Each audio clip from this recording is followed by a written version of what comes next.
A paz, amados, é um prazer estar aqui com você novamente, podendo compartilhar as Escrituras Sagradas. Eu quero convidá-lo a abrir a sua Bíblia na primeira epístola que o apóstolo Pedro escreveu aos irmãos, da igreja primitiva. Hoje nós vamos ler o capítulo 4 e aprender muito aí com as orientações do nosso amado Pedro. Diz o seguinte, olha, tendo Cristo sofrido na carne, armai-vos também vós do mesmo pensamento, pois aquele que sofreu na carne deixou o pecado, para que no tempo que vos resta na carne, já não vivais de acordo com as paixões dos homens, mas segundo a vontade de Deus. Porque basta o tempo decorrido para terdes executado a vontade dos gentios, tendo andado em dissoluções, concupiscências, borracheiras, orgias, bebedice e em detestáveis idolatrias. Por isso, difamando-vos, estranham que não concorrais com eles ao mesmo excesso de devassidão, os quais hão de prestar contas àquele que é competente para julgar vivos e mortos, pois para este fim foi o evangelho pregado também a mortos, para que, mesmo julgados na carne segundo os homens, vivam no Espírito segundo Deus. Ora, o fim de todas as coisas está próximo. Sede, portanto, criteriosos e sóbrios a bem das vossas orações. Acima de tudo, porém, tende amor intenso um para com os outros, porque o amor cobre multidão de pecados. Sede mutualmente hospitaleiros, sem murmuração. Servi uns aos outros, cada um conforme o dom que recebeu, como bons despenseiros da multiforme graça de Deus. Se alguém fala, fale de acordo com os oráculos de Deus. Se alguém serve, faça-o na força que Deus supre, para que em todas as coisas seja Deus glorificado por meio de Jesus Cristo, a quem pertence a glória e o domínio pelos séculos dos séculos.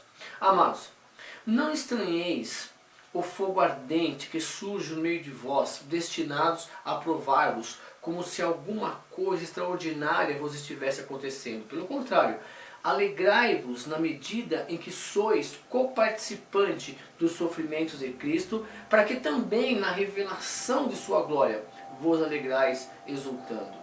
Se pelo nome de Cristo sois injuriados, bem-aventurados sois, porque sobre vós repousa o Espírito da glória e de Deus.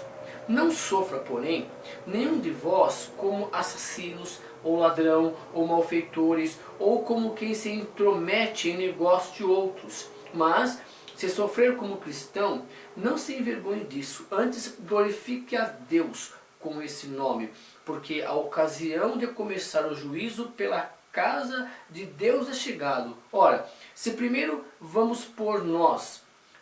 vem por nós, qual será o fim daqueles que não obedecem ao Evangelho de Deus? Esse é com dificuldade que o justo é salvo. Onde vai comparecer o ímpio? Sim, o pecador. Por isso também, os que sofrem segundo a vontade de Deus, encomendem a sua alma ao fiel Criador na prática do bem.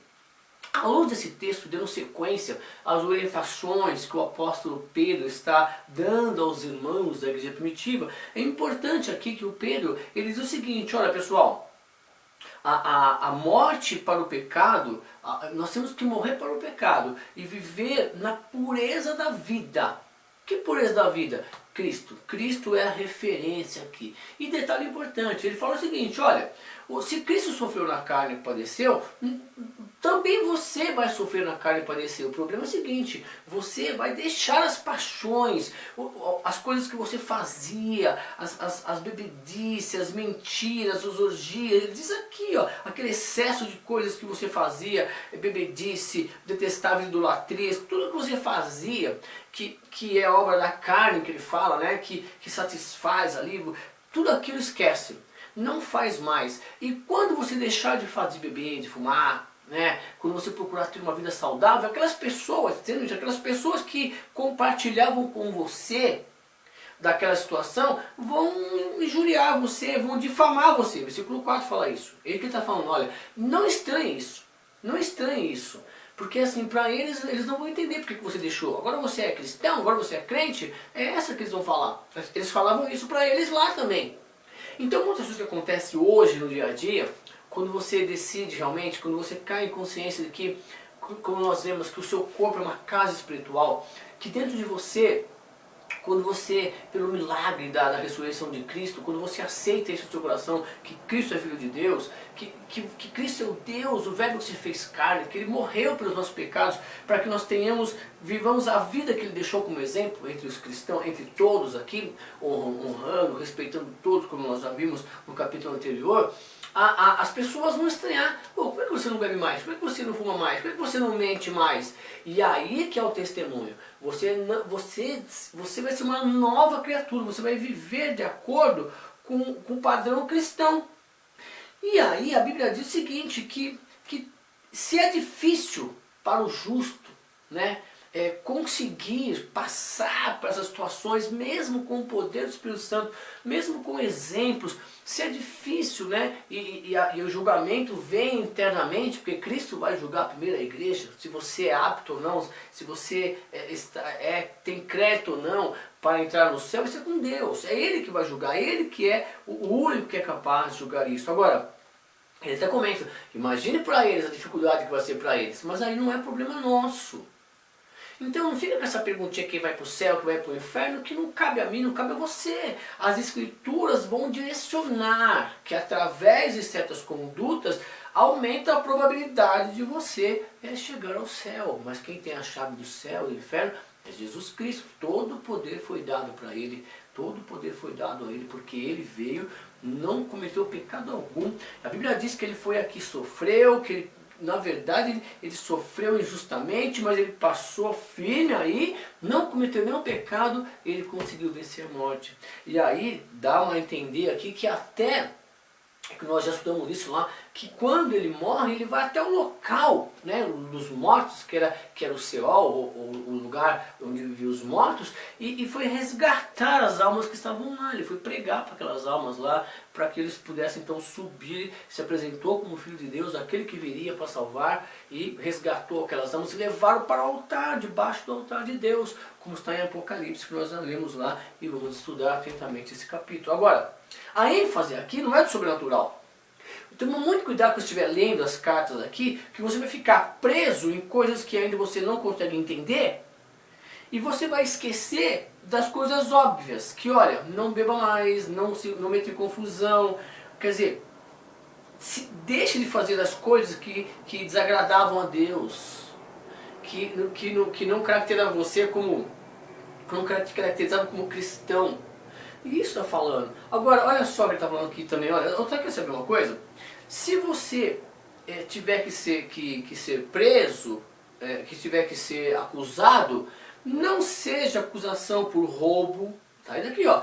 Não seja por roubo, por assassinato, por malfeitor, que está se intrometendo em outro negócio. Versículo 15. Muito pelo contrário. Se tiver que sofrer, sofra como cristão. E não se envergonhe disso. Não se envergonhe de ser cristão.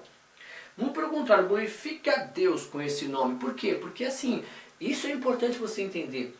Não é que você, como as pessoas pensam, que quando você começa a ter Cristo como referência, que você não vai cometer erros.